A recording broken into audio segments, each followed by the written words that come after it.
Assalamualaikum warahmatullahi wabarakatuh. Alhamdulillah. Allahumma salli wa sallim ala sayyidina Muhammadin ibni Abdillah wa ala alihi wa sahbihi wa man walah. Rabbi israh li sadri wa yassir li amri wahlul 'uqdatam min lisani yafqahu qawli. Allahumma 'allimna ma yanfa'una wanfa' bima 'allamtana wa zidna ilman fi ilmina. Subhanaka la ilma lana illa ma 'allamtana innaka antal alimul hakim. Yang kami muliakan segenap pengurus Masjid Baitul Maqbirah yang dirahmati oleh Allah Subhanahu wa taala, para tuan guru, para imam, tokoh masyarakat, bapak-bapak, ibu-ibu, hadirin hadirat yang insya Allah kita semua dirahmati oleh Allah Subhanahu wa taala. Alhamdulillah, bersyukur kita di awal-awal tahun 1447 Hijriah ini kita masih dilimpahkan kesehatan dan keafiatan. Dilimpahkan juga kita umur, waktu dan kesempatan, termasuk keimanan dan ketakwaan. Mudah-mudahan nikmat-nikmat ini dapat kita maksimalkan dalam amal kebaikan dan ibadah kepada Allah. Dan mudah-mudahan amal ibadah kita diterima dan diridhoi Allah. Amin amin ya rabbal alamin. Salawat dan salam semoga selalu tercurah kepada baginda Nabi besar Nabi Muhammad sallallahu alaihi wasallam. Mudah-mudahan kita mendapat syafaat kelak dari beliau. Amin, amin ya rabbal alamin. Para jamaah yang dirahmati oleh Allah, mari kita mulai majelis kita ini dengan sama-sama membaca suratul Fatihah. Mudah-mudahan dengan berkah surah yang mulia ini Allah merahmati Hujjatul Islam Abu Hamid Muhammad bin Muhammad Al-Ghazali At-Tusi yang kita baca kitab beliau. Mudah-mudahan Allah merahmati guru-guru kita, para alim ulama, para habaib, para masyayikh. Wabil khusus kita doakan kedua orang tua kita yang telah meninggal. Mudah-mudahan dilapangkan kubur beliau, dijadikan taman-taman surga, diampuni segala salah dan dosa. Kita juga berdoa mudah-mudahan jamaah kita yang sakit diberikan kesembuhan, yang susah diberikan kemudahan, yang sempit rezekinya dilimpahkan kelapangan. Mudah-mudahan doa-doa kita diijabah, hajat-hajat kita dikabulkan Allah. Mudah-mudahan anak cucu keturunan kita Allah jadikan anak yang solih dan solihah. Akhir hayat kita dalam keadaan husnul khatimah. Al-Fatihah. A'udzubillahi minasyaitonirrajim. Iya, kenal dia, kenal ihdinas siratal mustaqim, siratal ladzina ghairil maghdubi 'alaihim waladdallin. Amin ya rabbal alamin. Para jamaah yang dirahmati oleh Allah, kita masih membahas hal-hal yang akan mengganggu amal ibadah kita ketika kita giat beribadah kepada Allah. Yang pertama yang mengganggu adalah kesibukan duniawi yang kadang membuat kita mengakhirkan ibadah kita kepada Allah. Karena itulah kita perlu zuhud secukupnya saja dalam perkara duniawi ini. Yang kedua yang mengganggu kita, yang kita jelaskan 2 minggu dan minggu-minggu sebelumnya, yaitu al-khalqu atau manusia yang ada di sekeliling kita. Kenapa seperti itu? Karena yang pertama telah kita jelaskan, kebanyakan manusia ini menyibukkan kita dari ibadah kepada Allah Subhanahu wa taala. Sehingga kita lihat di sekeliling kita banyak sekali perkara-perkara yang itu melenakan kita untuk beribadah kepada Allah. Sebagaimana contohnya ketika kita dipanggil untuk sholat maghrib, ada yang sibuk di mall, ada yang sibuk bermain game, ada yang sibuk dengan HP-nya, ada yang sibuk dengan pekerjaannya, dan lain sebagainya. Nah, dan pada minggu lalu kita sampai pada ungkapan Imam Al-Ghazali yang menyuruh kita agar setidaknya kita beruzlah atau menyendiri dari kesibukan dan umat manusia di sekeliling kita. Kita sampai pada kalimat walaqad wajadtu an Sufyan bin Uyainah annahu qala qultu li Sauri, ini Sufyan as-Sauri, ausini qala aqlil min ma'rifatin nas qultu yarhamukallah alaysa qad jaa fil khabari aksiru min ma'rifatin nas fa inna likulli mu'minin syafa'ah qala la ahsibuka ra'aita qattun ma takrahu illa mimman ta'rif qultu ajal summa mata rahimahullah fara'aituhu ba'da mautihi fil manam bihujajin faqultu ya Aba Abdillah ausini qala aqlil min ma'rifatin nas mastata'ta fa inna takhallasa minhum syadidun wa qad qila fi ma'na hadzal khabar nazaman. Nah, ini kita sampai pada minggu lalu pada ungkapan ini. Yaitu dari ungkapan Sufyan, ulama Sufyan bin Uyainah. Beliau berkata kepada Imam Sufyan as-Sauri, tolong beri saya nasihat. Nah, kata Imam Sufyan as-Sauri, sedikitlah engkau dari mengetahui perkara manusia. Lalu dibalas oleh Sufyan bin Uyainah, Allah merahmatimu wahai Sufyan as-Sauri. Bukankah sudah datang berita, kabar, riwayat? Perbanyaklah dari mengenal manusia. Karena setiap mukmin itu bisa memberi syafaat kelak kepada kita. Lalu dibalas oleh Sufyan as-Sauri, la ahsibuka. Aku tidak mengira atau menganggap seperti itu. Nah, kenapa seperti itu?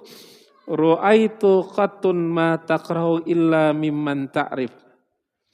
Nah, wahai Sufyan bin Uyainah, engkau akan melihat yang kau benci dari orang yang kau kenal. Nah ini Pak, artinya para jamaah, semakin banyak kita tahu perkara manusia, semakin dalam kita mengenal seseorang. Baiknya dan buruknya. Nah ini. Dan sesuatu yang buruk ini itu terkadang kita benci. Nah, terkadang kita benci. Dan itu terkadang menyibukkan kita. Ini contoh misalnya. Kita menikah. Istri punya teman. Nah, itu kita buka HP istri kita. Ternyata istri kita dengan temannya itu ngomongin kita. Oh, iya. Ini kata bapak-bapak menggunting di dalam lipatan ini. Peribahasanya. Nah, itu malam hari itu hati kita yang gembira berubah menjadi berduka. Nah ini contohnya. Ini contoh yang kecil sih.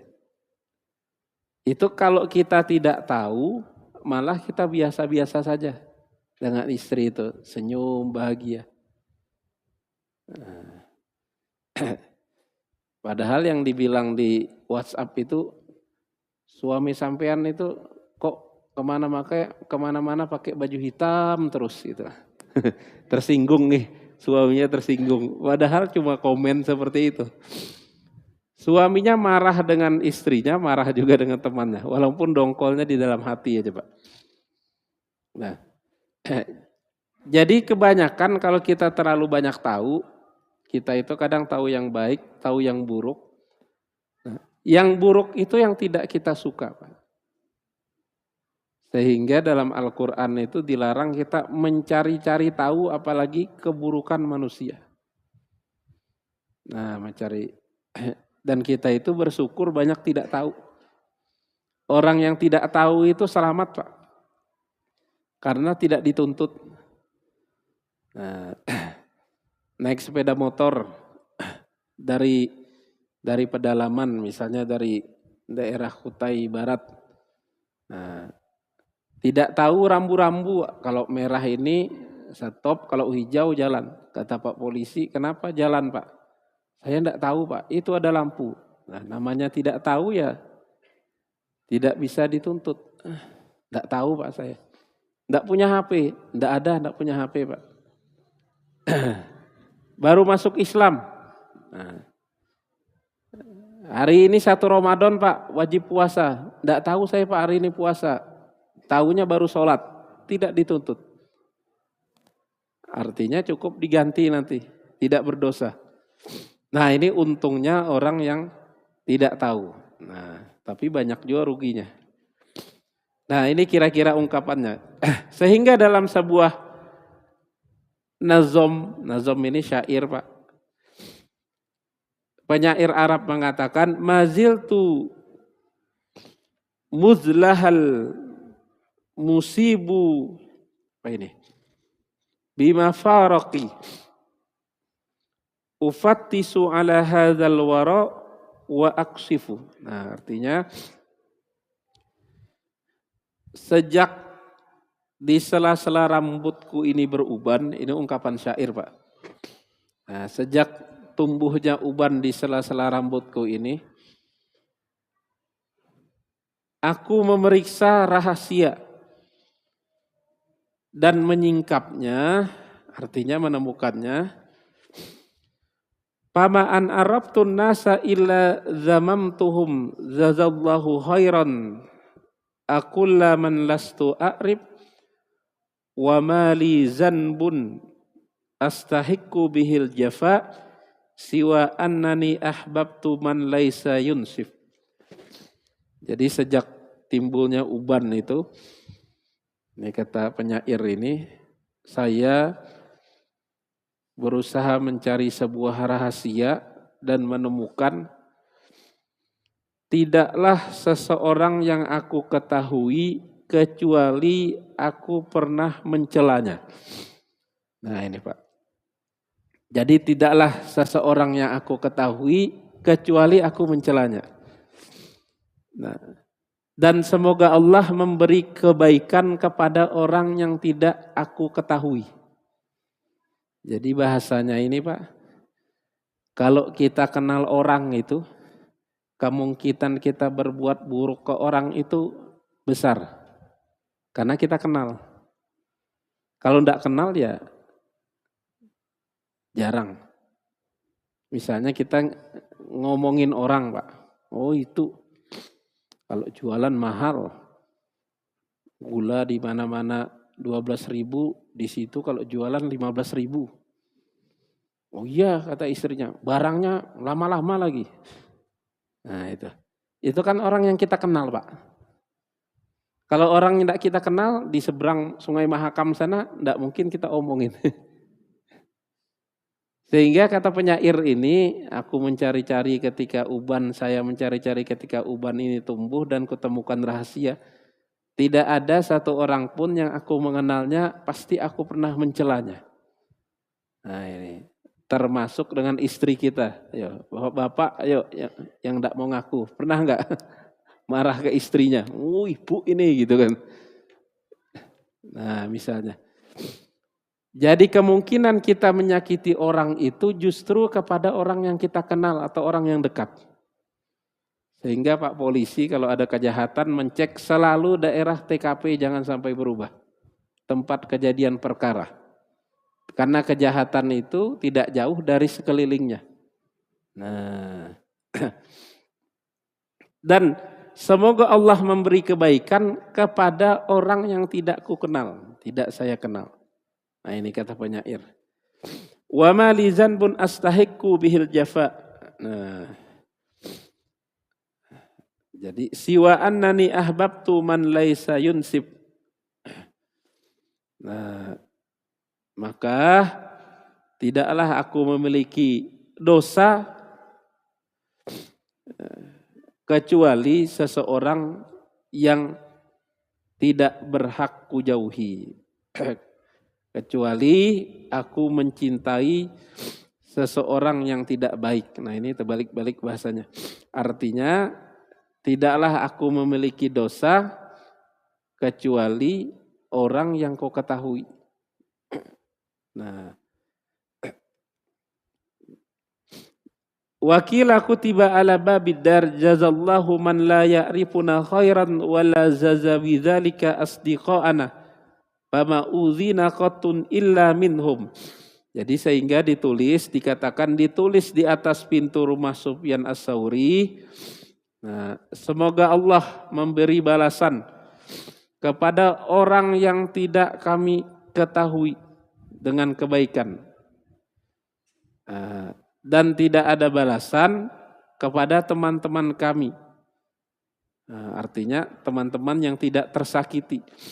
Artinya para jamaah ditulis oleh Sufyan As-Tsauri di atas rumah beliau, di atas pintu rumah beliau.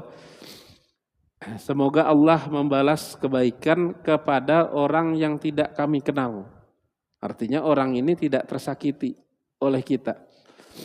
Nah, tetapi teman-teman kita itu kebanyakan kita sakiti karena banyaknya kita kenal kawan kita. Nah, macam-macam kita ini Pak, teman kita. Sehingga para jamaah dalam hadis itu baginda Rasul mengingatkan kita, la yu'minu ahadukum hatta yuhibba li akhihi ma yuhibbu li nafsihi. Tidak sempurna iman kita seseorang sampai kita mencintai saudara-saudari kita itu sebagaimana kita cinta kepada diri kita. Kita ini banyak kurangnya. Nah, saudara-saudari kita banyak juga kurangnya. Kita sebagai suami banyak minusnya. Istri kita ada juga minusnya. Nah, disitulah keimanan kita diuji. Keimanan kita diuji untuk tidak menyakiti orang. Nah, sehingga dalam sebuah syair diungkapkan, kalau kita bisa menempatkan cinta kita itu kan misalnya kita cinta dengan istri Pak. Itu kurangnya cinta, kurangnya istri kita itu kita tutupi. Sebaliknya istri pun seperti itu. Ditanya oleh teman-temannya, mana suami ibu kok jarang hadir? Nah, ditutupi oleh istrinya. Bapak itu sekarang sering sakit kepala Pak. Sering sakit kepala. Itu kan istri menutupi Pak. Padahal sakit kepala kebanyakan tidur. Nah, ditutupin. Ditutupin kan. Nah, memang betul sakit mungkin. Nah, jadi kita menutupi itulah kemampuan kita. Batas kita di situ, keimanan kita itu. berbuat baik kepada orang yang memang kurang di hadapan kita. Sehingga hadisnya tadi tidak sempurna iman sampai kita mencintai diri kita, diri orang lain sebagaimana kita cinta ke diri kita. Ini hadisnya simple tapi mengamalkannya berat. Kalau kita tidak suka diejek berarti orang lain tidak suka juga diejek. Kalau orang lain tidak suka disakiti, terbalik. Kalau kita tidak suka disakiti, orang lain tidak juga suka disakiti. Nah, ini sehingga sebelum melakukan apa-apa itu kita mikir dulu, ini menyakiti ibu enggak ya kalau saya pulangnya jam 2 malam ini. Kira-kira menyakiti tetangga enggak kalau nyetel musiknya kencang-kencang. Nah ini. Ini kalau seperti ini insya Allah aman dunia. Nah kalau seperti ini. Nah, tapi ini kan susah Pak ya. Susah.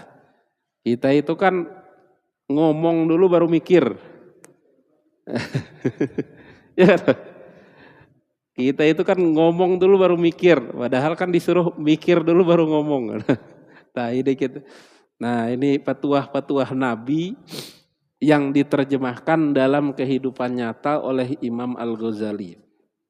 Nah, dalam syair yang lain Allah berfirman, mohon maaf, dalam syair yang lain penyair berkata, jazallahu anna khaira man laisa bainana wala bainahu wuddun wala nata'arafu fama sobana hammun wala nalana adza minan nasi illa man nawaddu wa na'rif. Semoga Allah memberi balasan kebaikan kepada orang-orang yang kita tidak saling mengenal. Artinya kalau orang kita tidak mengenal orang itu Pak, kita selamat. Orang lain itu juga selamat. Makanya sedikit mengenal, jangan terlalu banyak mengenal manusia. Kayak apa nih berjualan kalau tidak kenal manusia nih bingung. Wala bainahu wuddun wala nata'araf.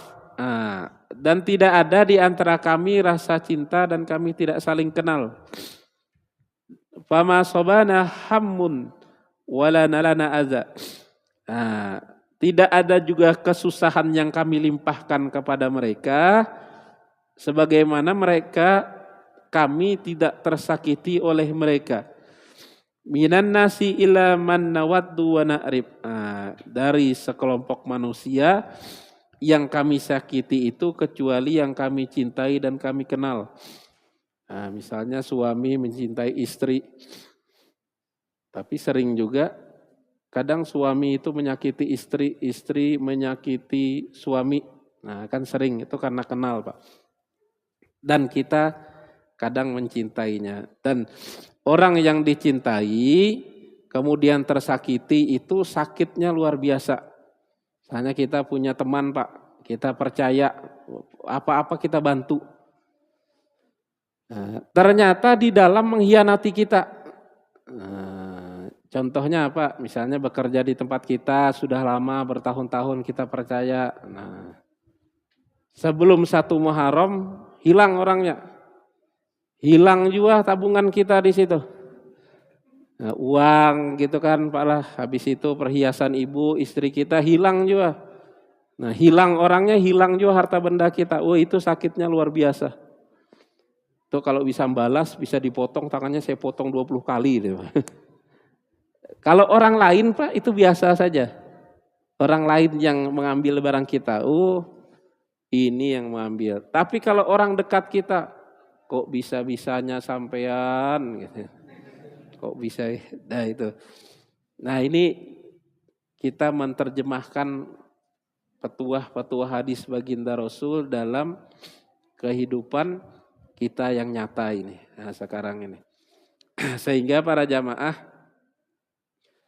berkata Fudail bin Iyad rahimahullah, haza zamanun ihfad lisanaka wahfi makanak alis qalbaka wa husma ta'rif wa da'ma tunkir. Wa qala Sufyan As-Tsauri hadza zamanus sukuti wa luzumul buyuti waridha bil quwati ila an tamuta. Jadi kata Sufyan As-Tsauri ulama, ini zamannya kita jagalah lisan kita. Nah, kemudian sembunyikan tempat kita. Artinya tempat kita, tempat tinggal kita. Dan perbaikilah hati kita. Ambillah yang baik dan tinggalkan yang buruk. Berkata lagi Sufyan As-Tsauri, ini zamannya disuruh kita untuk banyak diam. Dan disuruh kita untuk banyak tinggal di rumah. Kecuali bekerja. Dan ridho dengan makanan yang telah kita terima dan Allah rizkikan kepada kita sampai kita meninggal kelak. Nah ini petuah ulama, artinya para jamaah kita itu kalau lebih sering keluar rumah dengan sesuatu yang memang tidak kita perlukan itu lebih banyak mudorotnya.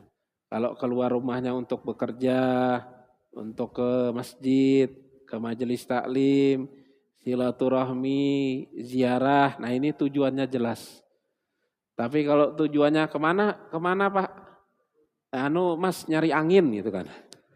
Tinggal duduk di sini angin apa? Mau kemana? Naik gunung. Nyari apa di sana? Nyari ketenangan.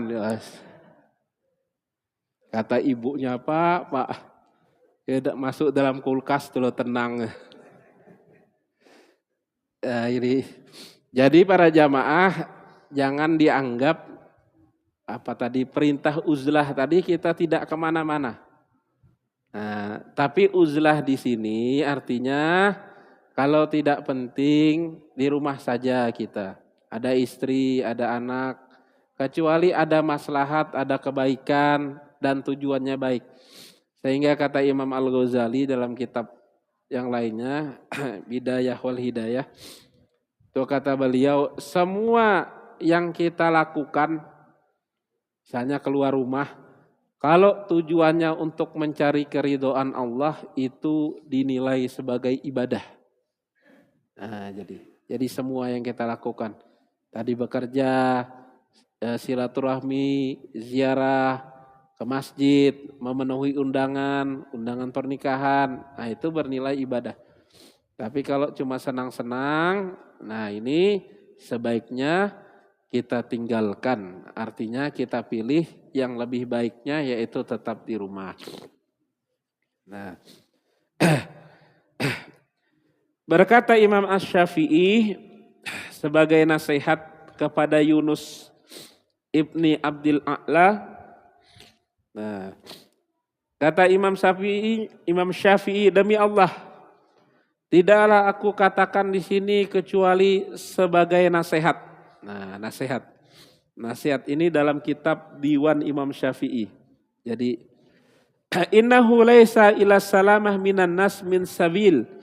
Fangzur madza yuslihuka faf'al. Wada'un nasa wa ma hum fih. Qala aidan ma min ahadin illa lahu muhib wa mubghid. Fakun ma'a ahlillah, fakun ma'a ahli ta'ati ilallah. Jadi ini petuah Imam Syafi'i Pak. Tidak ada jalan selamat dari manusia. Ini kalau kita bergaul, kalau kita keluar. Sama saja sebenarnya di rumah atau di dalam rumah atau di luar rumah itu nanti akan menemukan bahasanya itu para jamaah, kita akan mendapat omongan dari masyarakat. Nah, sehingga kata Imam Syafi'i di sini, tidak ada jalan selamat dari manusia. Maka lihatlah apa yang mendatangkan maslahat kepada kita. Ini ilmu untuk bergaul dari Imam Syafi'i. Jadi cari yang ada maslahatnya. Yang ada maslahatnya kerjakan. Yang tidak ada maslahatnya tinggalkan. Jadi kalau kita bergaul Pak, Misalnya di mana, di sini, di Tenggarong nanti atau pindah tugas ke Bontang, kemana-mana lah. Nah itu dalam bergaul itu, dalam dunia kerja itu, kita tidak akan selamat dari omongan manusia. Nabi Muhammad aja diomongin, dibilang penyihir, nah, dibilang orang gila, ini Nabi Muhammad, apalagi kita ini. Nah, jadi kita pasti tidak akan selamat dari lisan manusia. Nah, sehingga kata Imam Syafi'i, "Ma min ahadin illa lahu muhib wa mubghid." Tidak ada seseorang itu kecuali dia memiliki kelompok, satu yang menyukainya, satu yang membencinya. Itu pasti Pak kita. Jadi siapa aja kita ini, ada yang tidak suka dengan kita, ada yang senang dengan kita. Nah ini. Salah satu yang senang dengan kita itu adalah istri kita Pak. Walaupun terpaksa dan menyesal. Ibu-ibu enggak apa-apa Bu, aduh. Ini cintanya diuji deh. Nah menikah itu kan Pak memang ibadah sampai akhir hayat menikah itu. Ya menikah itu namanya menikah dengan manusia biasa gitu kan pasti ada plus minusnya ya. Di kita juga pasti ada plus minusnya. Makanya saling menutupi. Makanya dalam Al-Quran, hunna libasul lakum wa antum libasul lahun. Nah, mereka ini perempuan baju kita. Tapi kita laki-laki juga baju bagi mereka. Baju itu kan menutupi Pak. Kalau ada panu kurap di sini kan tidak kelihatan. Nah gitu. Itu fungsinya. Nah kita ini menikah menutupi. Karena menutupi ini yang kurang tidak tampak, yang terlihat adalah yang elok. Nah ini. Sehingga kata Imam Syafi'i, tidak ada satu orang pun pasti ada yang menyukai, ada yang tidak menyukai. Sehingga dalam syair itu, dalam makalah yang lain, orang yang membenci kita dan orang yang mencintai kita, nah kita tidak perlu membuat satu alasan agar orang mencintai kita. Kalau orang sudah benci ya sudah benci gitu.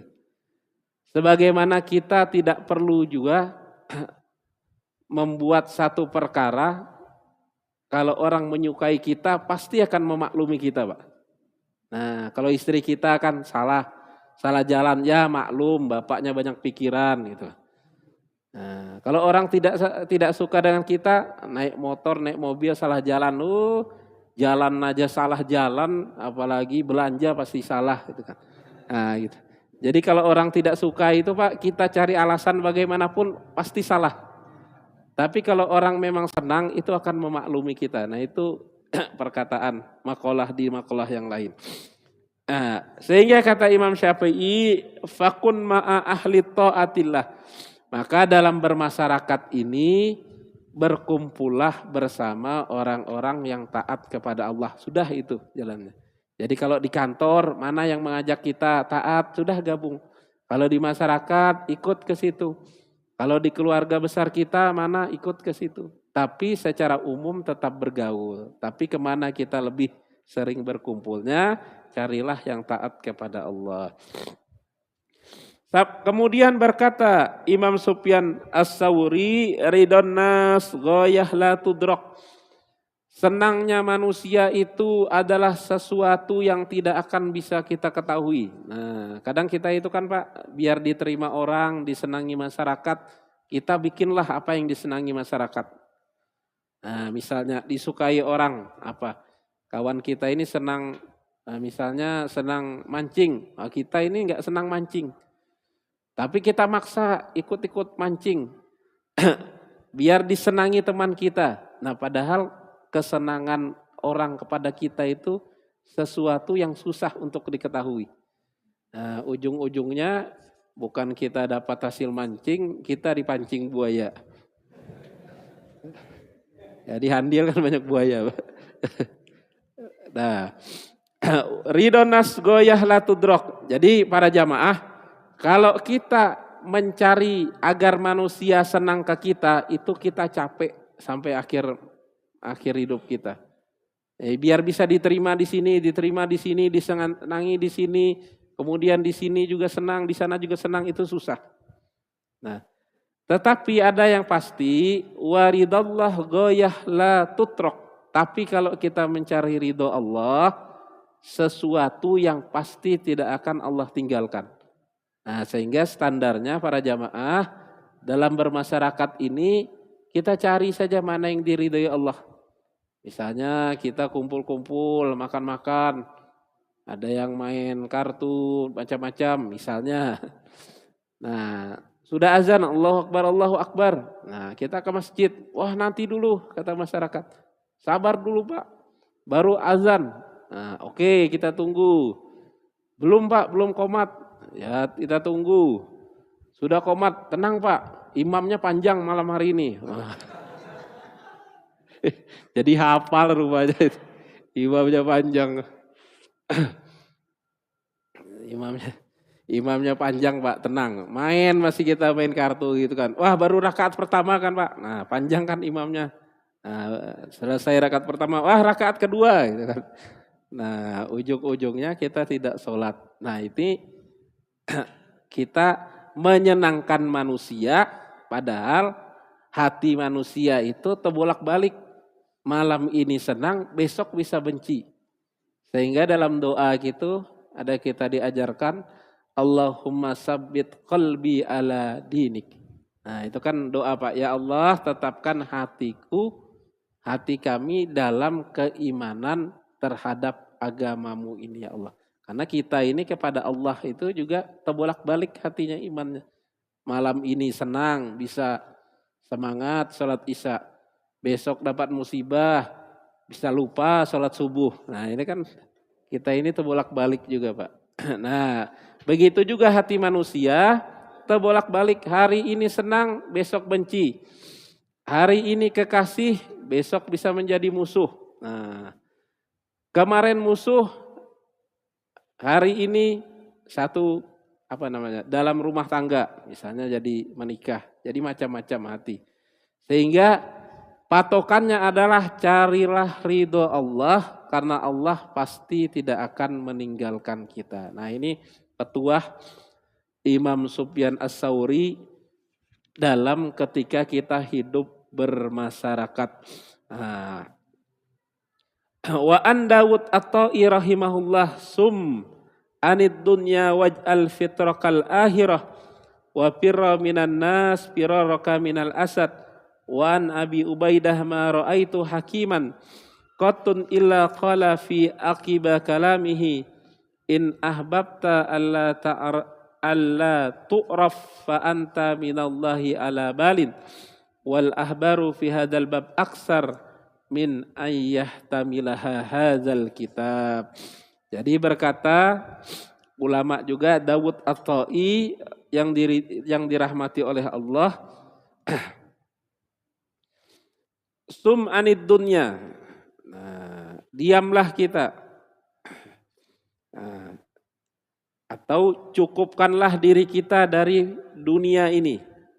Nah, artinya dari mengejar dunia dengan berhimat-himat, apa bahasanya itu, Pak? Kalau bahasa Banjar tuh artinya siang malam kita itu mengejar dunia. Nah, artinya cukupkan. Artinya kalau kerja itu ya sampai jam 5 pulang, Pak. Nah, pulang, tidur, istirahat, besok kerja. Ini 24 jam kerja gitu kan. Nah, ini jadi sum anid dunya.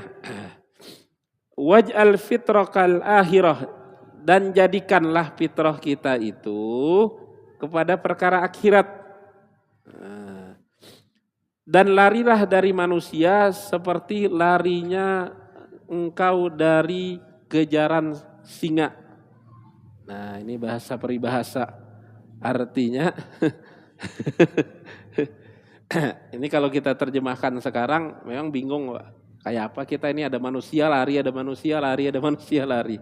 Artinya larilah dari perkara yang tidak penting dari manusia seperti larinya kita dari kejaran singa. Artinya kita ini bergaul secukupnya saja. Nah, jangan mengorek-ngorek. Pada minggu yang lalu kita jelaskan, jangan mengorek-ngorek kesalahan aib orang lain. Nah, siapa yang mencuri Pak? Itu yang punya warung. Warung di mana? Warung yang ujung. Di ujung ada 3 warungnya. Yang mana warungnya? Yang catnya merah kah? Catnya hijau kah? Yang enggak becat? Biar nih mau tahu aja. Nah itu kita bercari-cari. Nah itu artinya kita asal tahu saja sudah. Jangan bercari-cari.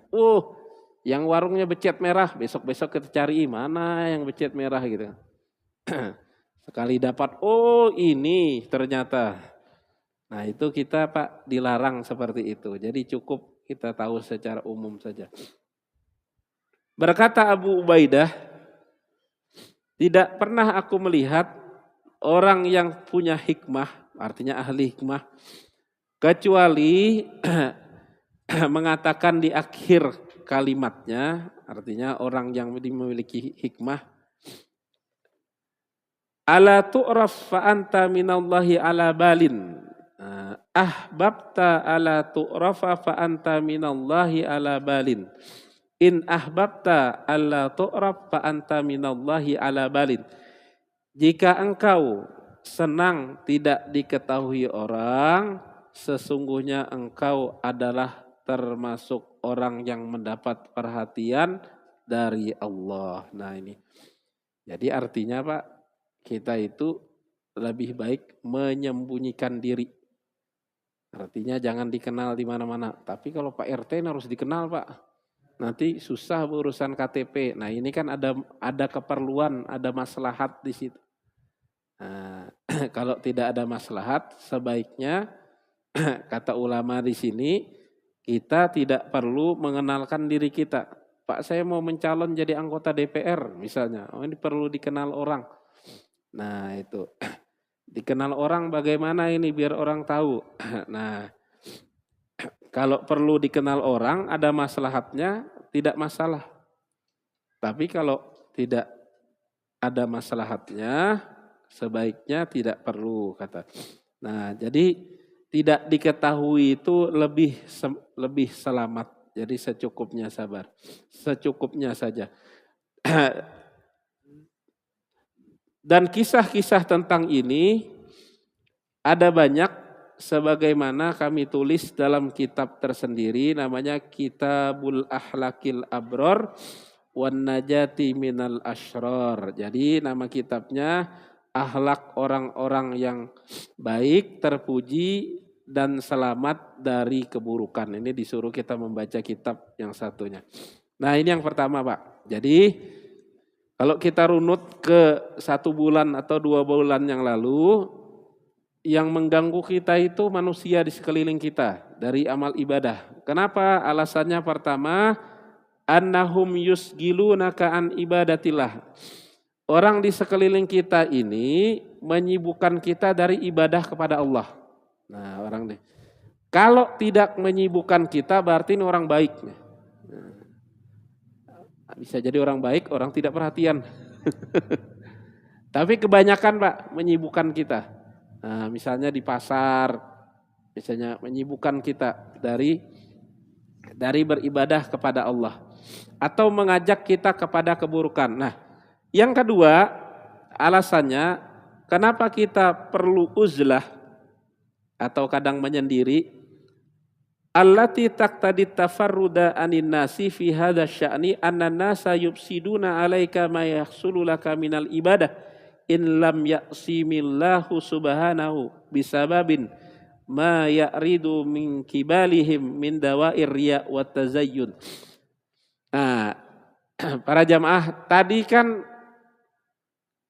kawan kita ini menyebabkan kita misalnya tidak sholat berjamaah. Padahal kita mau sholat ini. Nah misalnya. Kawan kita ini menyebabkan kita tidak pulang ke rumah. Habis kerja jam 5 jalan-jalan, istri di rumah bingung kemana bapaknya ini. Tidak ada kabar berita, misalnya. Nih kan. Nah, itu alasan pertama. Jadi menyibukkan kita dari ibadah kepada Allah. Kan pulang ke rumah itu Pak menyenangkan istri ibadah yang jos. Nah, pulang ke rumah bawa apa gorengan, kasih istri, itu ibadah Pak. Nah, anak-anak juga senang. Nah, dibelikan apa anak-anak coklat gitu kan, jangan lupa pasta giginya gitu kan. Nah, itu senang. Nah, yang kedua alasannya kenapa kita disuruh lebih sering menyendiri, hadirnya banyak manusia itu merusak apa yang sudah kita raih dalam ibadah kita. Kenapa? Kalau ada manusia itu kita cenderung untuk menghiasi diri kita dan riya. Nah, habis sudah Pak Anoh. Kisahnya habis. Terakhir. Jadi kalau ada manusia itu Pak, kita cenderung untuk menghiasi diri kita, bahkan timbul riya. Nah, contohnya, kalau ndak ada mertua datang ke rumah, berhamburan rumah kita itu biasa aja. Nah, ditelepon, nanti Bapak datang malam jam 8, langsung beberes, 2 jam selesai. Itu mau menampakkan apa coba ke mertua? Ayo, biar disebut rumahnya bersih. Karena sudah bel, nanti kita cukup, kita tutup. Jangan lupa beberes rumah, Pak. Ini yang dapat kami sampaikan. Mohon maaf atas segala kesalahan, mudah-mudahan ada manfaatnya. Kita tutup dengan membaca doa. Bismillahirrahmanirrahim. Alhamdulillahirabbil alamin. Allahumma sholli wa sallim ala sayyidina Muhammadin wa ala alihi wa sahbihi ajmain. Allahumma arinal haqqa warzuqna ittiba'a wa arinal batila warzuqna istinaba. Sallallahu ala sayyidina wa maulana Muhammadin wa ala alihi wa sahbihi wa baraka wa salam. Wa akhiru da'wana alhamdulillahi rabbil alamin. Wallahu ta'ala a'lam bisawab. Mohon maaf atas segala kesalahan. Assalamualaikum warahmatullahi wabarakatuh.